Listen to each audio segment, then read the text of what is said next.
Good morning children. आज के इस पीरियड में हम डिस्कस करने जा रहे हैं जो जनरल फॉर्म है पेयर ऑफ लीनियर इक्वेशंस का, उसे सॉल्व करना है।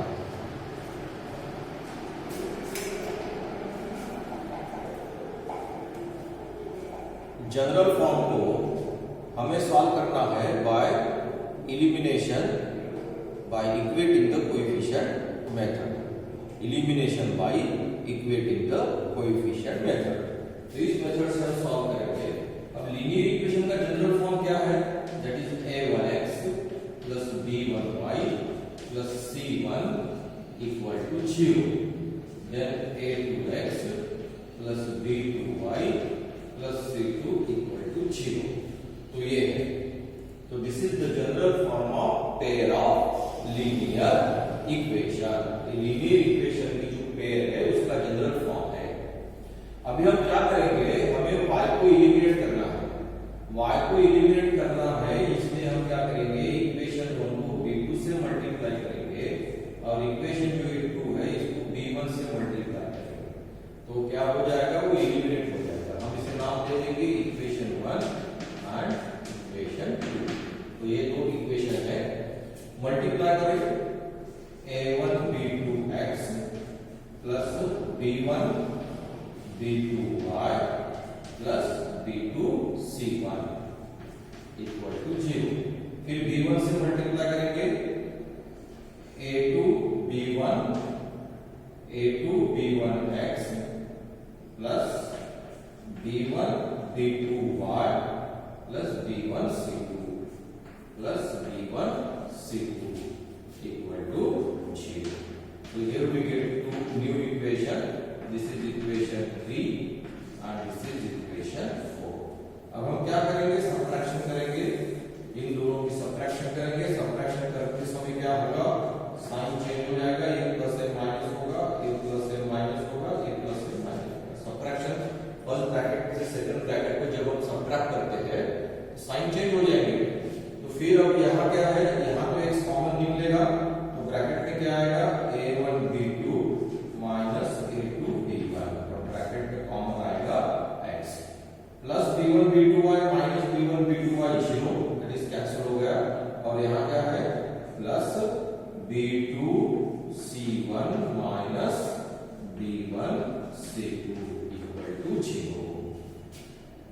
अब हम क्या करेंगे, इसे ट्रांसपोज कर देंगे। तो क्या मिलेगा, देखो a1 b2 minus a2 b1 into x equal to, जब आप ये ट्रांसपोज करोगे तो ये जो ब्रैकेट है प्लस ये पूरा ट्रांसपोज हो जाएगा, क्योंकि दोनों कांस्टेंट है। आप इसको सिंगल सिंगल भी ट्रांसपोज किए तो कोई प्रॉब्लम नहीं।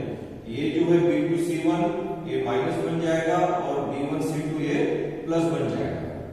तो इस प्रकार आप ट्रांसपोज कर सकते हैं, या फिर पूरा ब्रैकेट को ट्रांसपोज करोगे तो ये माइनस ऑफ लिखना पड़ेगा, फिर दोनों के साइन चेंज हो जाएंगे।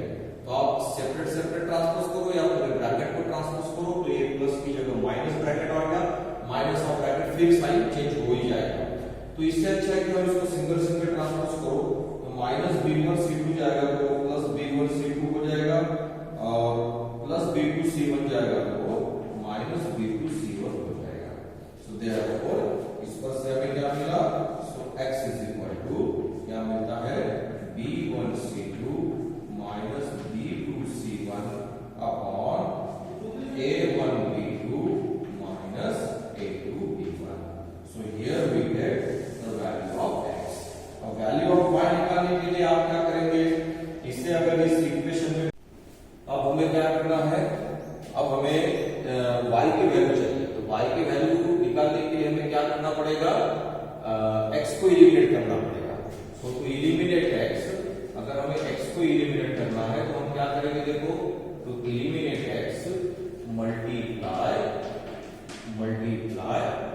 Equation 1 by a2 and equation 2 by a1। 2 को a1 से मल्टीप्लाई करेंगे और 1 को a2 से मल्टीप्लाई करेंगे। तो हम यहाँ गलती हो इसलिए लिख लेंगे, so a2 bracket a1x plus b1y plus c1 C1 equal to 0 और यहाँ A1 से मल्टीप्लाई करना है तो A2x plus B2y plus C2 equal to 0। यहाँ तो दोनों साइड में मल्टीप्लाई करना है लेकिन 0 से मल्टीप्लाई करने से 0 ही आएगा। फिर क्या होता है देखो, so here we get A1 A2x plus B1 A2 B1 A2 B1y plus A2 C1 और A1 A2x plus A1 B2y plus A1 C2, तो ये इक्वल टू 0। ठीक है, A2 C1 और A1 C2 आएगा। फिर हम क्या करेंगे, सबट्रैक्शन करेंगे। लेकिन सबट्रैक्शन करते समय सेकंड ब्रैकेट जिसको सबट्रैक्ट करना है उसके सभी के साइन चेंज हो जाएंगे। ये A1 A2 minus A1 A2x cancel हो जाएगा मतलब 0। फिर यहाँ लिखेंगे A2 B1 minus A1 B2, इन दोनों में से क्या फॉर्म निकलता है y, ब्रैकेट के बाहर y आ गया और प्लस क्या है, प्लस A2 C1 है और माइनस A1 C2। अभी हमें क्या करना है, y की वैल्यू निकालना है। हम क्या करेंगे, इक्वल टू 0 है। फिर हम क्या करेंगे, दोनों कांस्टेंट है, इन दोनों को ट्रांसपोज कर देंगे तो क्या मिलता है देखो, A2 B1 minus A1 B2 into y equal to, ये माइनस जाएगा तो उधर प्लस हो जाएगा, A1 C2 हो जाएगा और ये प्लस A2 C1 जाएगा तो ये माइनस A2 C1 हो जाएगा। तो इस प्रकार ये यहाँ ध्यान में आया, ये दोनों का साइन जो है चेंज हो जाएगा, तो ये प्लस हो जाएगा, ये माइनस हो जाएगा। अभी हमें क्या चाहिए, y की वैल्यू चाहिए, तो y इक्वल टू ये डिवाइड के लिए चला जाएगा। तो फिर हम क्या करेंगे, अब आपको यहाँ तक तो पता चला है क्योंकि सेम प्रोसीजर की है। जिस प्रकार हमने y को एलिमिनेट किया उसी प्रकार यहाँ हमने x को एलिमिनेट किया तो y मिलेगा। तो y इक्वल टू क्या मिलता है वो देखेंगे। अब हम यहाँ से ये स्टेप्स को यहाँ निकाल देते हैं और देखते हैं y इक्वल टू क्या मिलता है। So what we get, therefore y is equal to A1 C2 minus A2 C1 upon A2 B1 minus A1 B2। लेकिन डिनोमिनेटर सेम होना चाहिए, इसलिए मैं यहाँ से माइनस साइन बाहर निकालता हूँ। तो ये माइनस साइन अगर यहाँ से बाहर निकालते हैं तो ये पॉजिटिव बन जाएगा, A1 B2, ये पॉजिटिव है तो निगेटिव बन जाएगा A2 B1। अब यही माइनस जो है ऊपर के साइन को चेंज कर देगा, तो फिर ये माइनस A2 C1 या तो ऊपर से ही माइनस बाहर निकालो तो क्या मिलता है, A2 C1 ये पॉजिटिव बन जाएगा और A1 C2 नेगेटिव बन जाएगा।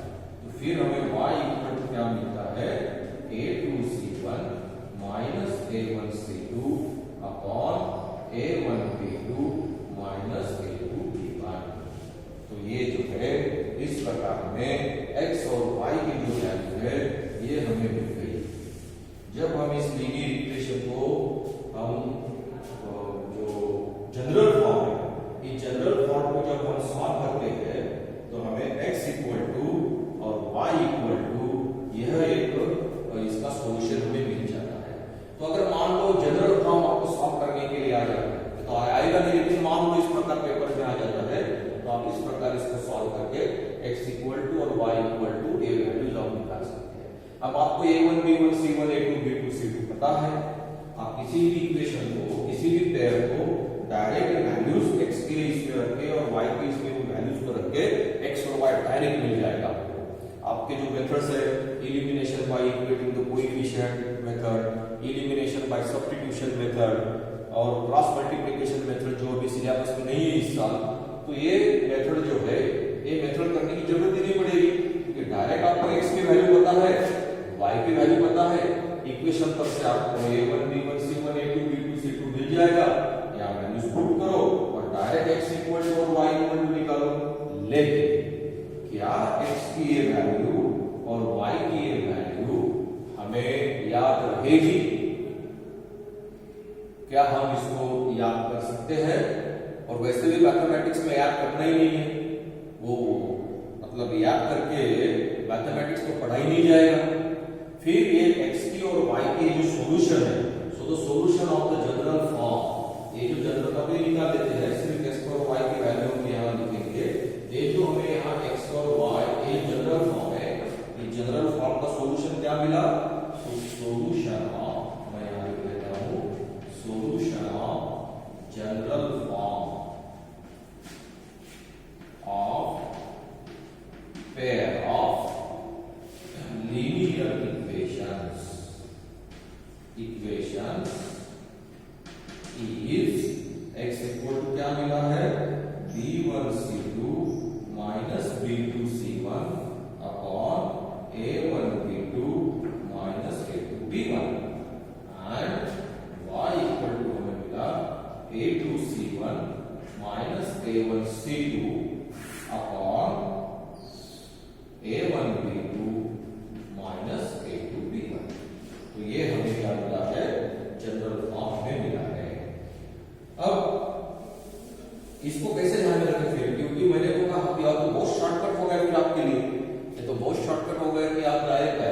rewrite it as follows.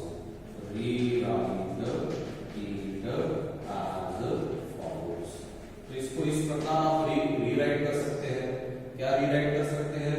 तो आप इसको इस प्रकार लिख सकते हैं 1 अपॉन करके equal to y equal to जैसे कि x upon b1 c2 minus b2 c1 equal to y upon a2 c1 minus a1 c2 equal to 1 upon जो डिनोमिनेटर सेम है ना a1 b2 minus a2 b1।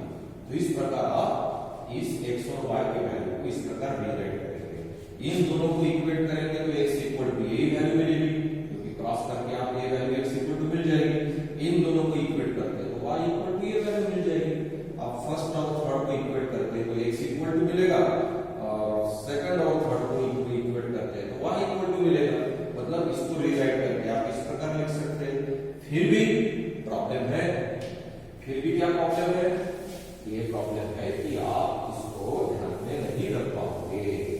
फिर भी problem क्या है कि जैसे कि हमने x और y का वैल्यू इस प्रकार रीराइट किया ध्यान में रखने के लिए कि चलो x इक्वल टू ये जो फर्स्ट और थर्ड को इक्वल करो x इक्वल टू वैल्यू मिल जाएगी, y और थर्ड को इक्वल करो y इक्वल टू वैल्यू मिल जाएगी।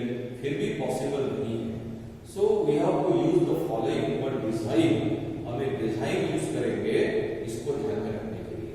फिर डिजाइन को कैसे लिखेंगे? हम स्टार्ट करेंगे b1 b2 से। b1 के बाद क्या आता है? c1 c2 आता है, फिर a1 a2 आता है, और फिर जहां से स्टार्ट किया था b1 b2। ये ध्यान में रखने के लिए भी बहुत आसान है। हाँ, लेकिन कहां से शुरुआत करनी है वो ध्यान में रखना है। हम शुरुआत करेंगे b1 b2 से। कहां से शुरुआत करेंगे? b1 b2 से। b के बाद c आता है, c के बाद a आता है, क्योंकि a b c है। c के बाद a आता है तो फिर से यही से स्टार्ट होगा, और a के बाद फिर b1 b2 आता है। तो साइकिल बहुत आसान है। b के बाद c, c के बाद a, क्योंकि a b c आपके पास है, और फिर a के बाद b। तो इस प्रकार b1 b2 c1 c2 a1 a2 b1 b2 ये x है, फिर ये y है और ये y है। इस प्रकार ध्यान रखेंगे। फिर ये क्रॉस करेंगे इस प्रकार, इन दोनों का प्रोडक्ट माइनस इन दोनों का प्रोडक्ट, फिर इन दोनों का प्रोडक्ट माइनस इन दोनों का प्रोडक्ट। यहाँ पर भी a1 b2 का प्रोडक्ट माइनस a2 b1 का प्रोडक्ट। इस प्रकार क्रॉस करेंगे। अब देखो लिख के इसको, तो ये क्या होगा? देखो, so we can write it as x upon, लेकिन एक बात है, रूल है, रूल को फॉलो करना है। इन दोनों का ही प्रोडक्ट होगा, b1 का c2 के साथ ही पहले प्रोडक्ट होगा, वो भूलना नहीं। b1 c2 minus b2 c1 तो ये प्रोडक्ट हो गया। फिर इक्वल टू y अपॉन, फिर इन दोनों का ही प्रोडक्ट होगा a2 c1 a2 means a2 c1 minus फिर इन दोनों का प्रोडक्ट होगा a1 c2, फिर इक्वल टू 1 अपॉन इन दोनों का product a1 b2 minus a2 b1 इन दोनों का a2 b1। देखो आपको ये डिजाइन मिले, देखो आप clear x upon b1 c2 minus b2 c1 equal to y upon a2 c1 minus a1 c2 equal to 1 upon a1 b2 minus a2 b1। मतलब आपको इसे ध्यान में नहीं रख सकते डायरेक्ट सॉल्यूशन को, तो आपको इसको ध्यान में रखना है। अगर इसको भी आप नहीं समझ सकते हैं तो डिजाइन को ध्यान में रखना है। डिजाइन को ध्यान में रखते हैं तो ये तो बहुत आसान हो जाएगा। फिर आप फर्स्ट इक्वल टू थर्ड करो, x इक्वल टू मिल जाएगा, और सेकंड इक्वल टू थर्ड करो तो y इक्वल टू मिल जाएगा। तो ये जो डिजाइन है, इस डिजाइन को हम क्या करते हैं? क्रॉस मल्टीप्लिकेशन यहां कर रहे हैं, इसलिए इस मेथड को क्रॉस मल्टीप्लिकेशन मेथड कहते हैं। बाकी क्रॉस मल्टीप्लिकेशन मेथड ऐसा कुछ भी जो मतलब डिफिकल्ट मेथड नहीं है, वो शॉर्टकट मेथड है लीनियर इक्वेशंस की पेयर को सॉल्व करने के लिए। लेकिन ये मेथड हम इसलिए प्रेफर नहीं करते, या हम इसलिए आपको नहीं बता दें कि इस मेथड से आप करो करके, क्योंकि इसमें जब माइनस बहुत सारी जगह पे आ जाता है तो मिस्टेक्स होने के चांसेस भी ज्यादा है। ये बहुत शॉर्टकट है। आपको एलिमिनेशन बाय इक्वेटिंग मेथड से अगर 2 मिनट लगते होंगे इक्वेशन को पेयर को सॉल्व करने के लिए, तो यहाँ तो 1 मिनट ही लगेगा, मतलब 50% टाइम कम हो जाएगा। लेकिन वहां मिस्टेक्स नहीं हो आपके मिस्टेक्स होने के चांसेस बहुत कम है, होगे नहीं, यहाँ चांसेस बढ़ जाते हैं। इसलिए हम क्रॉस मल्टीप्लिकेशन मेथड आपको बोलते हैं कि इसको प्रीफर मत करो, आप एलिमिनेशन बाय कोएफिशिएंट मेथड से इक्वेशन को क्या करना है, सॉल्व करना है। और इस साल जो है 2020-21 के लिए आपको ये मेथड तो आपके सिलेबस में नहीं है।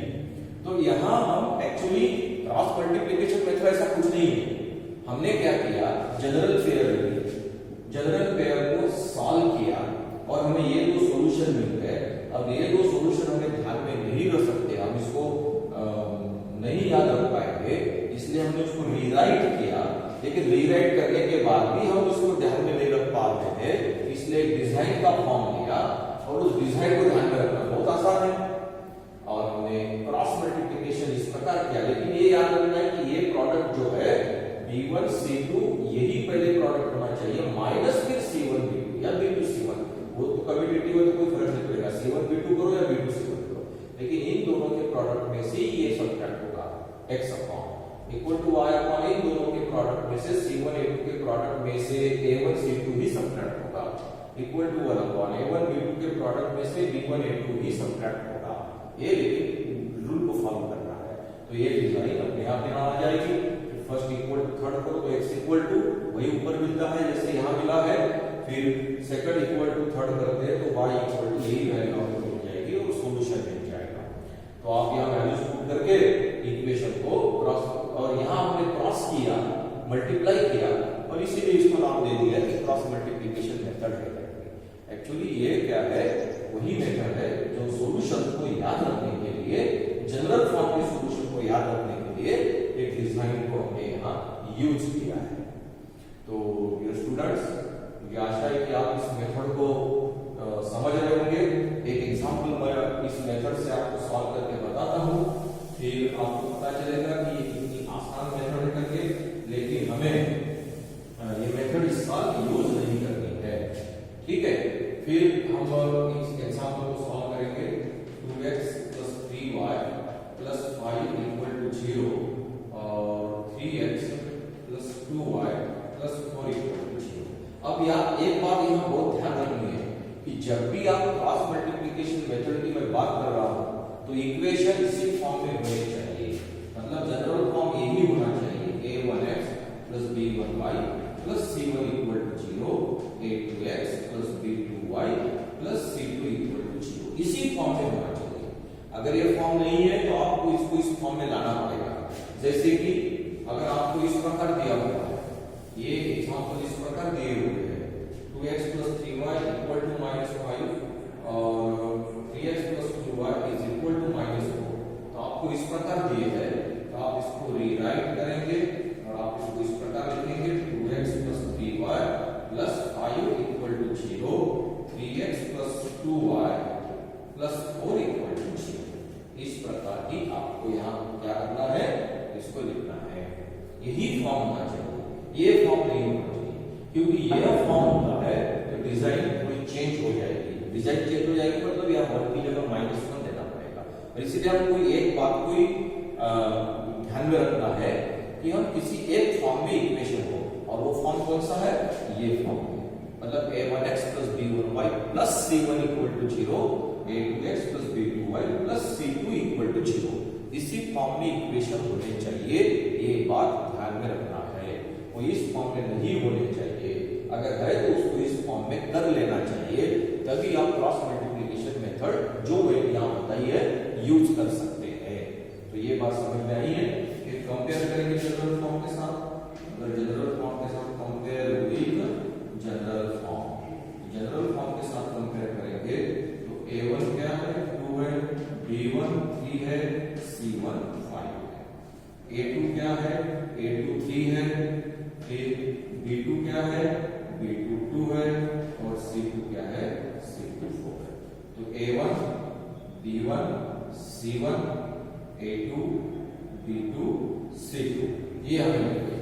फिर हम इस डिजाइन का यूज करेंगे। अब मैं यहीं पे आपको बताता हूँ इस प्रकार, ठीक है, यहाँ पे डिजाइन निकाल लेता हूँ, या तो डिजाइन नहीं भी लिखी तो भी प्रॉब्लम नहीं। पहले क्या है b1 b2, तो b1 b2 यहाँ क्या है 3 2, तो यहाँ यहाँ हमने ले लिया V2, फिर क्या है C1 C2 क्या है 5 4, फिर हमने ले लिया 5 4, फिर क्या है C1 C2 के बाद A1 A2, तो वो वैसे भी ध्यान में रखना है, B के बाद C के बाद A के बाद B, A1 A2 क्या है 2 3, और फिर B1 B2 वो क्या है 3 2। तो इस प्रकार उस डिजाइन जैसा यहाँ लिखना है, ये X है, ये Y है, ये 1 है। तो फिर इन दोनों का प्रोडक्ट होगा माइनस इन दोनों का प्रोडक्ट, फिर 5 और 3 का प्रोडक्ट होगा माइनस 4 और 2 का प्रोडक्ट, 2 और 2 का प्रोडक्ट में से माइनस होगा 3 into 3 का प्रोडक्ट। तो फिर हम यहाँ देखेंगे और ये इसे करेंगे, फिर यहाँ निकाल देते हैं। डिजाइन आपको समझ में आई है किस प्रकार करना है और किस प्रकार लिखना है, ठीक है। तो ये डिजाइन याद रखो, डायरेक्ट सॉल्यूशन मिल जाएगा आपको x इक्वल टू y। तो फिर x अपॉन क्या आएगा, x अपॉन इन दोनों का प्रोडक्ट 4 3 are 12, माइनस लिख लेना यहाँ क्योंकि माइनस ही है, इन दोनों के प्रोडक्ट में से माइनस ही करना है इसलिए माइनस लिख देना। फिर इन दोनों का प्रोडक्ट प्लस या माइनस हो तो फिर लिखेंगे, प्लस है तो डायरेक्ट लिखेंगे, माइनस तो ब्रैकेट लगा के लिखेंगे। 5 दूसरा क्या होगा 10, तो 12 minus 10 equal to y upon इन दोनों का प्रोडक्ट 5 3 जा 15, 15 minus 4 2 जा इक्वल टू 1 अपॉन इन दोनों का प्रोडक्ट 2 2 जा 4, माइनस लिख लो 3 3 जा 9, ये हो जाएगा। फिर हमें क्या मिलेगा, x upon 12 minus 10 2 equal to y upon 15 minus 8, 15 में से 8 गया 7 equal to 1 upon minus 1 means minus 1/5। इस प्रकार आप लिख सकते हैं। 4 minus 9 क्या होता है माइनस 5। फिर दोनों को इक्वल करेंगे फर्स्ट और थर्ड को, x/2 equal to minus 1/5, so 5x is equal to minus 2, so x is equal to minus 2/5। यहाँ क्या होगा, फिर सेकंड और थर्ड को इक्वल करेंगे, y/7 equal to minus 1/5, so 5y is equal to minus 7, so therefore y equal to minus 7/5। तो आपको मिल गया, therefore solution is x equal to minus 2/5, y equal to minus 7/5। इस प्रकार आप क्रॉस मल्टीप्लिकेशन मेथड का use करके equation को shortcut method से सॉल्व कर सकते हैं। लेकिन हमें इस साल यूज नहीं करनी है, सो डोंट वरी, आप इस मेथड को यूज नहीं करना है, आपके सिलेबस में इस साल नहीं है, मतलब 2020-21 इस एकेडमिक ईयर के लिए ये आपके इसमें सिलेबस में नहीं है। लेकिन मेथड क्या है वो हमने आपको यहाँ बताया।